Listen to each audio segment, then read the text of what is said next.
జిల్లాలో సంచలనం సృష్టించిన బుచ్చిరెడ్డిపాలెం వ్యవసాయ అధికారి హత్య కేసులో కీలకమైన పరిణామం చోటు చేసుకుంది. కేసులో ప్రధాన నిందితుడిగా ఉన్న హరికృష్ణ కుటుంబంతో సహా ఆత్మహత్య చేసుకోవటం ఇప్పుడు తీవ్రమైన కలకలం రేపుతోంది. ప్రకాశం జిల్లా సింగరాయకొండ రైల్వే స్టేషన్లో భార్య, ఇద్దరు చిన్నారులతో కలిసి రైలు కింద పడి ప్రాణాలు తీసుకున్నాడు. శ్రీహరి హత్య కేసులో పోలీసులు గాలిస్తున్న సమయంలో ఈ ఘటన జరగడం మరింత సంచలనంగా మారింది. ఇదే అంశానికి సంబంధించి మరిన్ని అప్డేట్స్ అందించడానికి మా కరెస్పాండెంట్ నరేష్ నెల్లూరు నుండి సిద్ధంగా ఉన్నారు. నరేష్, జమీమా, మొత్తానికైతే నెల్లూరు జిల్లా బుచ్చిరెడ్డిపాలెంకు సంబంధించినటువంటి వ్యవసాయ శాఖ అధికారి శ్రీహరి మృతి ఏదైతే చనిపోయినటువంటి కేసులో A1 నిందితుడిగా ఉన్నటువంటి హరికృష్ణ, కుడుముల హరికృష్ణ సంత మేనల్లుడు. సో ఇతను ప్రమేయం ఉన్నట్టుగా పోలీసులు ఇప్పటికే ప్రాథమిక విచారణ చేపట్టడం జరిగింది. అదేవిధంగా FIRలో కూడా A1 నిందితుడిగా అతని కోసం గాలింపు చర్యలు కూడా చేపడతా ఉన్నారు. అయితే ప్రధానంగా కూడా గత జూన్ 15వ తేదీ ఎవరైతే వ్యవసాయ శాఖ అధికారి వాళ్ళ బావతో పాటు ఇతను ఈరోజు ప్రకాశం జిల్లా ఇటు సింగరాయకొండ రైల్వే స్టేషన్లో హరికృష్ణతో పాటు భార్య, ఇద్దరు పిల్లలు, దాదాపు వాళ్ళ వయసు 5 సంవత్సరాలు 3 సంవత్సరాలు చిన్నపిల్లలు.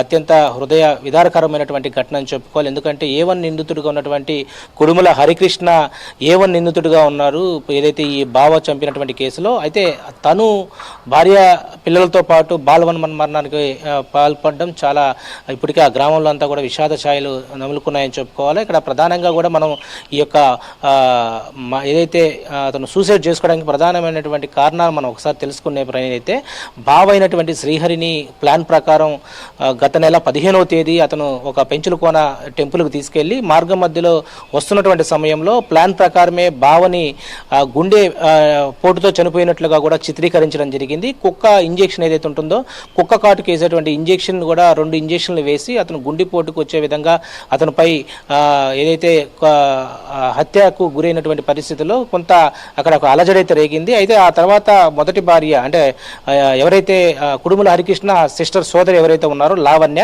ఆమె 20 రోజుల తర్వాత అంటే చనిపోయినప్పుడు కొంత ఒంటి మీద ఘాట్లు ఉన్నప్పటికి కూడా అప్పుడు పోలీసులు దీన్ని హరికృష్ణ పోలీసులు ఇద్దరు కూడా కుమ్మక్కయ్యి కొంత పోలీసులు కూడా అమౌంట్ తీసుకున్నారనే ఒక ఆరోపణలో ప్రస్తుతం బుచ్చిరెడ్డి పోలీస్ స్టేషన్ సంబంధించినటువంటి పోలీసు అధికారులపై ఎస్పీ అజితా విజన్ల 23 మంది పోలీసులను కూడా బదిలీ చేయడం జరిగింది. అయితే ఇక్కడ ప్రధానంగా కూడా మనం చూస్తే ఎవరైతే బావ వ్యవసాయ శాఖ అధికారి శ్రీహరి మృతి చెందిన తర్వాత 15 రోజుల తర్వాత ఎవరైతే ఇప్పుడు కుడుముల ఎవరైతే హరికృష్ణ ఉన్నారో వాళ్ళ అక్కే సొంతం అవుతుంది. సో ఇతను సొంత మేనమామను చంపిన తర్వాత A1 నిందితుడిగా ఉన్నటువంటి ఇతను పరారులో ఉన్నప్పటికీ కూడా ఇతని కోసం పోలీసులు గాలింపు చర్యలు చేపడుతున్నారు. అయితే ఆమె చనిపోయినటువంటి వ్యవసాయ శాఖ అధికారి భార్య ఎవరైతే లావణ్య ఉందో పోలీసులను ఆశ్రయించిన తర్వాత ఈ కేసును మళ్ళా కూడా పూర్తి స్థాయిలో ఓపెన్ చేయడం జరిగింది. అయితే అక్కడ ప్రధానంగా రూరల్ DSP ఘట్టంనేని శ్రీనివాసరావు దీని అధికారిగా ఉన్నారు. ఇన్ఛార్జ్ ఏదైతే దీనికి సంబంధించినటువంటి అధికారిగా నియమించడం జరిగింది. అతను పురోగతి సాధించేందుకు కూడా ఎవరైతే ఆ రోజు పెంచులకోన నుంచి వచ్చేటప్పుడు హరికృష్ణతో పాటు మరో ఇద్దరు ఎవరైతే ఉన్నారో వాళ్ళని కూడా ఏదైతే పోలీసులు అదుపులో తీసుకున్న తర్వాత వాళ్ళతో మాట్లాడిన తర్వాత ఇక్కడ ప్రధానంగా కూడా ప్రాథమిక విచారణలో వీళ్ళు ముగ్గురు కావాలనే ప్లాన్ ప్రకారం వ్యవసాయ శాఖ అధికారిని చంపినట్లుగా తెలుసుకున్న తర్వాత వాళ్ళిద్దరిని కూడా జైలుకు పంపించారు. గత 4 రోజుల నుంచి కూడా A1 నిందితుడిగా ఉన్నటువంటి హరికృష్ణ కోసం పోలీసులు గాలింపు చర్యలు చేపడుతున్నారు. మరి ఈ హత్యకి ప్రధాన నిందితుడు హరికృష్ణ అయ్యుండొచ్చు అనే ఉద్దేశంతోనే పోలీసులు గాలిస్తున్నారు. కాబట్టి మరి బయటకు తెలిస్తే మరి బయట ప్రపంచానికి తెలిస్తే ఎలాంటి ఇబ్బందులు ఉంటాయో, పరువు నష్టం జరుగుతున్న ఉద్దేశంతోనే ఈరోజు బాలవన్మరణానికి పాల్పొందారు. ఏదైతే సింగరాయకొండకి రైల్వే స్టేషన్కి వెళ్ళిన తర్వాత వీళ్ళు నలుగురు కూడా ప్లాట్ఫారం పై అంటే గూడ్స్ రైలు వస్తున్నటువంటి సమయంలో వీళ్ళు నలుగురు కూడా ప్రధానంగా రైల్వే స్టేషన్లో కూర్చున్నట్లుగా అంటే ఫోన్లో మాట్లాడుతున్నట్లుగా భార్యాభర్తలు ఇద్దరు కూడా నటిస్తూ ఉన్నారు. అక్కడ పోలీసులు స్థానికులు చెప్తా ఉన్నారు. అయితే ఇద్దరు పిల్లలను కూడా ఒళ్ళో పెట్టుకో ఉన్నారు. ట్రైన్ రావడంతో ఒక్కసారిగా కూడా వీళ్ళిద్దరు కూడా ఇద్దరు పిల్లలతో పాటు దూకేయడంతో భార్యాభర్తలు ఇద్దరు కూడా తలతో పాటు ఇంజూరీ అయినట్టుగా తెలుస్తోంది. భార్య తల కూడా ఒక పక్కకి ఎగిరిపోయినట్టుగా ప్రస్తుతం పోలీసులు మనకు సమాచారం అందిస్తా ఉన్నారు. ఇద్దరు బిడ్డలు కూడా చనిపోవడం అనేది చాలా విషాదకరమైనటువంటి చెప్పొచ్చు. అయితే ఇక్కడ ప్రధానంగా కూడా ఇక్కడ తోటపల్లి గూడూరుకు సంబంధించినటువంటి ఆర్వీ కంట్రిక గ్రామస్తులు వీళ్ళందరూ కూడా సో ఆ గ్రామం అంతా కూడా ప్రస్తుతం విషాద ఛాయలు నములుకున్నాయి.